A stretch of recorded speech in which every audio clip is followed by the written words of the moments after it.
नमस्ते, स्वागत है आपका इस वीडियो में। आज आपका 16th ऑफ जून और आज के इस न्यूज़ में हम जो है थोड़ा-सा कवर करेंगे, देखेंगे कैसा न्यूज़ का मूवमेंट क्या हो रहा है, नहीं हो रहा है। So let's move into the important stuff. So यहाँ पे कुछ न्यूज़ जो है वो मुझे दिख रहा है और उसी के साथ अगर आप इस चैनल पे सब्सक्राइब लाइक कर दीजिए इस वीडियो को। उसी के साथ-साथ अगर आप इस चैनल को फाइनेंशियल सपोर्ट करना चाहते हैं तो जॉइन बटन में भी आप दबा सकते हो। जॉइन बटन मतलब जॉइन कर सकते हैं चैनल को, सो it will really help us financially. Anyway, so important news को हम कवर करेंगे यहाँ पे। तो इम्पोर्टेंट न्यूज़ ये है कि कुछ चीज़ें जो हम ऑलरेडी डिस्कस कर रहे थे, दैट यहाँ पे जो है कुछ चीज़ें जो है तो प्राइमरीली कुछ-कुछ सेगमेंट जो है वहाँ पे आपको बहुत सारा पाइल अप देखने को मिलेगा, उसको फिर राइट ऑफ कर दिया जाएगा। तो अगेन यहाँ पे हमने देखा कि व्हाइट गुड्स जो है बीच में जो एसी का जो डिमांड था वो थोड़ा-सा वेव हुआ था बिकॉज़ एराटिक वेदर कंडीशन की वजह से गर्मी उतना आ नहीं रहा था। अभी जो है भयानक गर्मी हो चुका है। तो अभी एसी का डिमांड हो गया। एसी का डिमांड होने के बाद भी एसी भी अगर लगाओगे घर में बिजली नहीं है, वोल्टेज जो है अप डाउन हो रहा है, तो स्टेबलाइज़र की डिमांड अभी बढ़ चुके हैं। तो अगेन यहाँ पे जो दूसरे कंपनीज़ हैं जैसे माइक्रोटेक हो गया, वी गार्ड हो गया, ऐसे कंपनी जो बेसिकली एंसिलरीज़ बनाती हैं, स्टेबलाइज़र्स बनाते हैं, ट्रांसफार्मर बनाते हैं, उसका डिमांड जो है वो ग्रो करेगा। तो हमें यहाँ पे क्या देखने को मिल रहा है, कंपोनेंट प्राइसेस, फ्रेट कॉस्ट जो है वो प्लंज कर रहा है। हमारे एनर्जी कॉस्ट, हमें ये समझना पड़ेगा, जो एनर्जी कॉस्ट है यानी ऑयल का कॉस्ट वो तो कम नहीं हो रहा है, यानी ट्रांसपोर्ट कॉस्ट तो कम नहीं हो रहा है, पर यहाँ पे फ्रेट कॉस्ट जो है वो बोल रहे हैं कि उसको रिड्यूस हो रहा है। फ्रेट कॉस्ट का मतलब ये हो जाता है कि जब आपके पास क्योंकि ट्रांसपोर्ट जो बिजनेस है वहाँ पे आपको कंटिन्यूसली आपको अपना बस ट्रक जो भी है आपको चलाते रहना है। लॉजिस्टिक्स में अगर हम देखें, logistics, warehousing, the goods have to keep on moving. जब भी आप उसको स्टोर करके रखते हैं, इट बिकम्स अ लायबिलिटी। उसका मेंटेनेंस का खर्चा होता है, उसको रखने का खर्चा होता है, वो जो वैल्यू है, जो इक्विपमेंट का वैल्यू जो है वो डिप्रिशिएट होते रहता है। तो वही चीज़ आपको यहाँ पे देखने को मिल रहा है, that component prices are going down and also freight cost is going down, although यहाँ पे oil prices are not going down. So your TV, mobile, PC में get cheaper this season. So again जैसे मैंने बार बार कहा है कि यहाँ पे कुछ कुछ चीज़ें जो हैं प्राइमरी बोल सकते हैं कि I won't say high value goods, but जहाँ पे आपको ज़्यादा पैसा खर्चा करना पड़ता है, घर, टीवी, मोबाइल फ़ोन, अभी जो है 1 लाख रुपए का मोबाइल फ़ोन आ गया। लोग 70-80 हज़ार रुपए का मोबाइल फ़ोन खरीदते हैं, which is obnoxious to be honest. But again वही आपको देखने को मिल रहा है, इलेक्ट्रॉनिक्स कंपनीज में pass on some input cost benefits to buyer to boost demand. And यहाँ पे क्योंकि लोगों का परचेजिंग कैपेसिटी थोड़ा सा कम हो गया है, ऑल्दो यहाँ पे दो सेगमेंट हमें देखना पड़ेगा। एक जो है गांव का सेगमेंट, एक है आपका रूरल सेगमेंट, और एक है आपका अर्बन सेगमेंट। अर्बन सेगमेंट में हमेशा जो है कंजम्पशन होता रहता है, क्योंकि वहाँ पे देख मतलब जो है लोग दिखावे पे ज़्यादा फोकस करते हैं। जो अर्बन पॉपुलेशन है वो ज़्यादा फास्ट कंज्यूमिंग होता है, और वहाँ पे आप डेट जो है वो इजीली एक्सेप्ट कर लेते हैं, इजीली उनको प्रोवाइड किया जाता है। रूरल सेगमेंट में भी जो है डेट इजीली अवेलेबल है, बट वहाँ पे लोग उतना उस तरीके से उस लेवल पे खर्चा नहीं करते हैं, उस लेवल पे अट्रिशन, सॉरी, उस लेवल पे आपको चर्न नहीं देखने को मिलता, जो लेवल ऑफ चर्न आपको अर्बन कंजम्पशन में देखने को मिलता है। So freight cost for containers from China has plunged to $850 to 1,000 मतलब $1,000 compared to peak of $8,000 during the height of Covid. So यही हमें देखने को मिल रहा है कि किस तरीके से जो है मूव कर रहा है। और वहाँ पे आपको ये भी देखना पड़ेगा कि चाइना में भी आपका बोल सकते हैं कि रिसेशन है। रिसेशन मतलब लोग वहाँ पे कंज्यूम नहीं कर रहे हैं। न्यूजीलैंड ऑफिशियली जो है वो रिसेशन में है, जर्मनी भी ऑफिशियली रिसेशन में है, और यहाँ पे यूएस भी नियर अबाउट बोल सकते हैं अनऑफिशियली रिसेशन में, बट मतलब it is also in recession. India जो है वो रिसेशन में आपके एंट्री पॉइंट में अभी हवर कर रहे हैं, इन रिसेशन के पॉइंट में आ चुका है। पर यहाँ पे एडवांटेज ये है कि क्योंकि यहाँ पे इतने हाई लेवल पे जो है आपका डेट को पुश किया जा रहा है, कंजम्पशन को बेसिकली प्रमोट किया जा रहा है। सो इट इज़ मतलब थोड़ा सा कंफ्यूजिंग है, क्योंकि अर्बन पॉपुलेशन अगर कंज्यूम करता रहेगा तो डेट में जाने के या रिसेशन में जाने के चांसेस बहुत ही कम है। पर हमें प्राइमरीली फोकस करना पड़ता है आपका रूरल सेगमेंट में। रूरल ही सबसे ज़्यादा कंज्यूम करता है, एनर्जी हो या आपका फूड हो या आपका सब्सिडी हो, सबसे ज़्यादा कंजम्पशन आपका रूरल ही करता है। इसलिए मैं बार बार क्या बोल रहा हूँ, मैं ये बोल रहा हूँ कि आप जो है पैसा अभी सेव करो, क्योंकि आपके पास ऐसे बहुत सारे अपॉर्चुनिटीज आने वाले हैं जहाँ पे आपको बहुत सारा एक्सपेंसिव चीज़ जो है वो सस्ते में मिलेगा। यहाँ पे आप जैसे देख रहे हैं ना, your TV and mobile phone will भी सस्ता। तो इसी तरीके से आपको यहाँ पे टीवी, मोबाइल फोन जो है ये सारे जो है डिप्रिशिएटिंग एसेट है। यहाँ पे आपको ये देखना पड़ेगा where I can invest money so it can provide me returns. तो इसलिए यहाँ पे हो गया कमर्शियल रियल एस्टेट, हो गया स्टॉक्स, हो गया। अगर आपको कमर्शियल रियल एस्टेट ये सब में इन्वेस्ट नहीं करना है तो फिर आप स्टॉक में इन्वेस्ट करो। आप म्यूचुअल फंड में अगर आप थोड़ा सा सेफ गेम खेलना चाहते हैं तो इक्विटी म्यूचुअल फंड में आप पैसा डालो। अगर आप थोड़ा सा अग्रेसिवली गेम खेलना चाहते हो तो फिर आप स्टॉक परचेज करो। इंडस्ट्री स्पेसिफिक जो है, जो इंडस्ट्री लीडर्स है, जहाँ पे आपको लग रहा है कि प्रमोटर बहुत अच्छा है, तो फिर वहाँ पे आप पैसा डालो। जैसे कल एक न्यूज़ आया था हीरो मोटोकॉर्प का, आपका जो है गवर्नमेंट से कुछ आई थिंक नोटिस दिया गया है। तो जब भी ऐसे नोटिस दिए जाते हैं, ईडी का रेट पड़ता है, तो फिर जो स्टॉक का प्राइस है वो नीचे गिरता है, which is obviously very very negative. So Lenskart के जो बंदे हैं उन्होंने $100 बिलियन का पी फंडिंग उठाया है, पर यहाँ पे तो ये बहुत दिनों से बोल रहे हैं कि हम लोग आईपीओ में जाएंगे, आईपीओ में जाएंगे, बट ये लोग आईपीओ में जा नहीं रहे हैं और अग्रेसिवली ये लोग आपका जो है एक्सपैंड कर रहे हैं। शार्क टैंक जो है ये शार्क लोगों के लिए ज़्यादा एडवांटेजेस है rather than people who are coming to the Shark Tank. मैंने अभी तक शार्क टैंक इंडिया एक भी एपिसोड नहीं देखा है एंड होपफुली मैं एक भी एपिसोड नहीं देखूंगा, बट मैं ही आपको ये बता सकता हूँ कि Ashneer Grover is an example कि पहले उसको कोई नहीं पहचानता था, बट शार्क टैंक की वजह से उसको इतना आपका प्रमोशन मिला, he has become a influencer and he is making a lot of money. So this is how it works. तो यहाँ पे शार्क टैंक का जो हमारा बिजनेस है या शार्क टैंक वाला जो आइडिया है, उसमें जो शार्क्स बैठे हुए हैं यानी जो बेसिकली इन्वेस्टर्स बैठे हुए हैं, जो इन्वेस्टर इन्वेस्टमेंट मांगने आते हैं उससे ज़्यादा इन्वेस्टर्स को फायदा होता है, यही आपको देखने को मिल रहा है। लेंसकार्ट जो है वहाँ पे आई थिंक बंसल जो है, पीयूष बंसल जो है, पीयूष बंसल जो है, ही आपका आप क्या बोल सकते हैं, he is basically using that platform to promote himself and also his brand that is Lenskart. So this is how it works. जो दिखता है वही बिकता है एंड आपको समझना पड़ेगा किस तरीके से मार्केटिंग काम करता है, किस तरीके से पीआर काम करता है, किस तरीके से लोगों का साइकोलॉजी काम करता है। जब भी आप ये चीज़ें समझ पाते हैं ना, it because much more easier and फिर आप उनको सेल करना और आप फिर आइडेंटिफाई कर पाते हो कि कौन से सेगमेंट में कंजम्पशन ज़्यादा हो रहा है, कौन से सेगमेंट में अगर मैं गेम खेलता हूँ तो फिर वहाँ पे मेरे जीतने के चांसेस बहुत ज़्यादा है। So we remove some of it, retail partners को वो निकाल रहा है क्योंकि उसका जो खर्चा है वो कम करना चाहता है। So again I expect we should declare bankrupt as soon as possible, but government भी इसको बैंकरप्ट मतलब एनसीएलटी में अगर जाता भी है उसको एक्सेप्ट नहीं किया जाएगा बिकॉज इतना डेट है उसके ऊपर, वो डिक्लेयर भी नहीं कर पाएगा। सो हमें देखना पड़ेगा क्या हो रहा है, बट अगेन वी शुड खत्म हो जाना चाहिए इस साल के अंदर। वही मैं बोल रहा था कि हीरो मोटोकॉर्प जो है एमसीए का मतलब ministry of corporate affair over, अच्छा बहुत अच्छी बात है। यहाँ पे वही चीज़ है, आपका न्यूज़ आया है तो इसमें आपका स्टॉक में डेफिनेटली आपको ये इफेक्ट करेगा। फॉक्सकॉन जो है वो आपका किसके साथ जॉइंट वेंचर करके आया हुआ है, वहाँ पे मोस्ट प्रोबेबली आपका वेदांता के साथ उसने जॉइंट वेंचर किया हुआ है। Setup factory, EV factory in India, अच्छा ईवी करेगा, बहुत अच्छी बात है, सही है।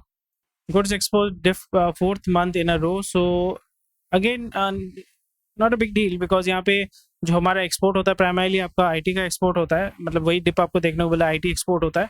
और जो अगर मर्चेंडाइज भी अगर हम देखें, क्योंकि यूरोपियन मार्केट में लेदर का कंजम्पशन, फिर आपका जो गल्फ का मार्केट है वहाँ पे आपका फ्रेश फूड्स का कंजम्पशन, ग्रोसरी का कंजम्पशन, राइस का कंजम्पशन बहुत ज़्यादा है। सो यूरोपियन मार्केट थोड़ा सा कम आपका होगा, बट अगेन यहाँ पे देखना पड़ेगा कि headwinds as many countries are going through recession or slowdown. So Germany is going through a slowdown, New Zealand is going through a slowdown, already recession में है। So इंडिया की गलती नहीं है, बट यहाँ पे इंडियन इकोनॉमी जो है वो, यहाँ पे जो एक्सपोर्ट वाला चीज़ है वो इंडिया को कंज्यूम करना पड़ेगा, तब यहाँ पे एक एडवांटेज आपको देखने को मिलेगा। कुछ दिन पहले बोल रहे थे कि टू व्हीलर का डिमांड अच्छा नहीं है, अभी बोल रहे हैं कि टू व्हीलर का डिमांड बहुत बढ़िया है। बहुत ही कंफ्यूजिंग है, न्यूज़ आगे पीछे करते रहते हैं ये लोग।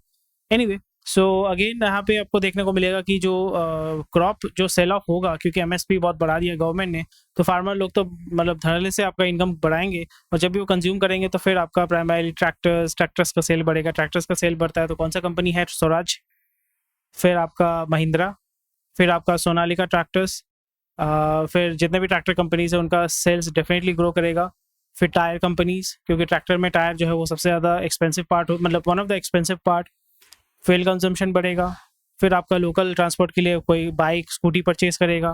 तो ये सारी चीज़ें जब आप इसको चेक करते हैं, हार्वेस्टर मटेरियल, यहाँ पे जो heavy machineries, trucks, small trucks, cold storage, इन सारी चीज़ों का लॉजिस्टिक्स, वेयर हाउसिंग में आपका जो है डिमांड बढ़ेगा। So again these are the segments that you can look into and definitely look for an opportunity so to invest and definitely make money from there.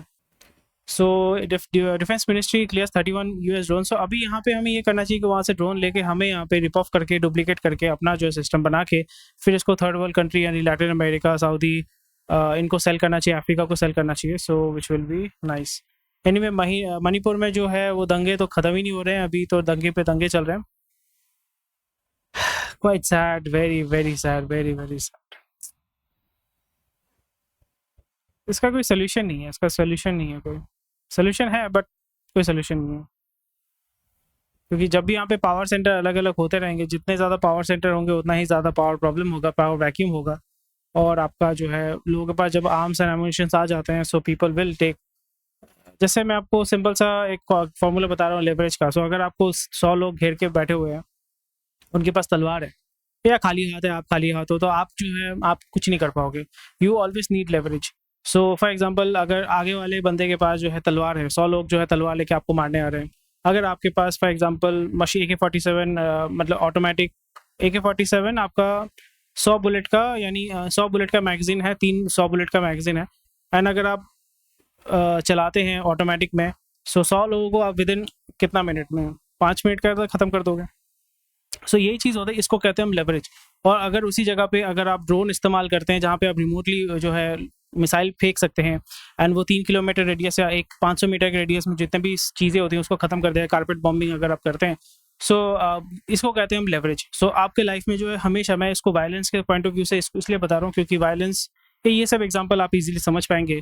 और आपको समझना पड़ेगा कि आपके लाइफ में हमेशा आपके पास लेवरेज होना पड़ेगा। आपका दिमाग, आपका जो ब्रेन पावर है वो लेवरेज है, इंटरनेट लेवरेज है, आपका पैसा जो है लेवरेज है, आपका हेल्थ जो है लेवरेज है, आपका नेटवर्क जो है लेवरेज है, आपका जो बोलने का तरीका है वो लेवरेज है, अगर आपका कनेक्शन जैसे नेटवर्क हो गया वो लेवरेज है।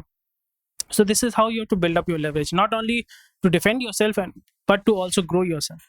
तो ये लेवरेज जब आप सीख जाएंगे, ये मतलब लाइफ में ना आस्ते आस्ते मैं सीख रहा हूँ, और ये जो फिलोसॉफिकल चीज़ें हैं लाइफ में, बेसिक चीज़ें, टेक्निकल चीज़ें आप इजीली किसी न किसी को कॉपी करके सीख जाओगे, बट मेन जो प्रॉब्लम होता है वो है फिलोसॉफिकल, या जो हमारा जो स्पिरिचुअल ग्रोथ है, या जो मेंटल ग्रोथ है, या जो आध्यात्मिक हम बात बोलेंगे आध्यात्मिक पॉइंट ऑफ व्यू से, वो स्पिरिचुअल ग्रोथ बहुत ही इंपॉर्टेंट होता है, बिकॉज वो आपको एक क्लैरिटी देता है। नहीं तो आप हमेशा जो है थोड़ा सा कंफ्यूज हो जाते हो कि मुझे ये भी चाहिए वो भी चाहिए, बट इवेंचुअली जब आप स्पिरिचुअल पॉइंट ऑफ व्यू से देखोगे आपको इतना क्लैरिटी दिखेगा कि भाई आपको कुछ नहीं चाहिए लाइफ में, पीस चाहिए आपको, अपना अच्छा हेल्थ चाहिए, रहने के लिए शेल्टर चाहिए, खाने के लिए अच्छा खाना चाहिए, साफ पानी चाहिए।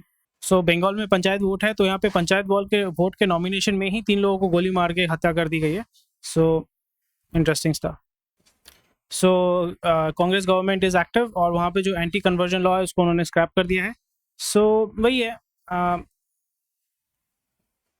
Interesting stuff, and this is what happens. इसलिए आपको जो है हमेशा जो भी करना है सोच समझ के करना है। क्रूड ऑयल का प्राइस जो है आपका $73 में आ गया, फिर भी इतना चीप है, आपको कोई मतलब फ़ायदा मिला है? कोई फ़ायदा नहीं मिलेगा आपको।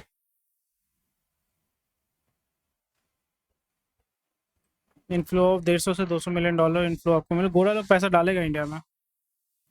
ये स्टॉक्स आप चेक कर सकते हैं, आईटी से निकाल रहे हैं पैसा, आईटी से, और स्मॉल बिजनेस मतलब business bank, sorry small bank से जो है पैसा निकालेंगे। और बाकी यहाँ पे एंटरप्राइजेस में होल्डिंग कंपनीज भी ये लोग पैसा लगा रहे हैं, विप्रो में लगा रहे हैं, विप्रो में भी पैसा आ रहा है, which is interesting stuff. But IT से एज सच आपको शॉर्ट टर्म में बहुत आउटफ्लो देखने को मिलेगा। जेपी मॉर्गन ब्यूरेशन आईटी सर्विसेज सेक्टर, ये तो होने ही वाला है, बट क्योंकि यहाँ पे अमेरिकन और यूरोपियन जो बैंकिंग सेक्टर है वो उतना अच्छा ग्रोथ नहीं कर रहा, पर यहाँ पे आपको ये देखने को मिलेगा दैट जो फार्मा सेगमेंट है दैट विल बिकम बेटर। सो अगर आप लॉन्ग टर्म गेम खेलना चाहते हैं तो आईटी में it is a very good time to invest for, मतलब होल्ड करने के लिए लॉन्ग टर्म।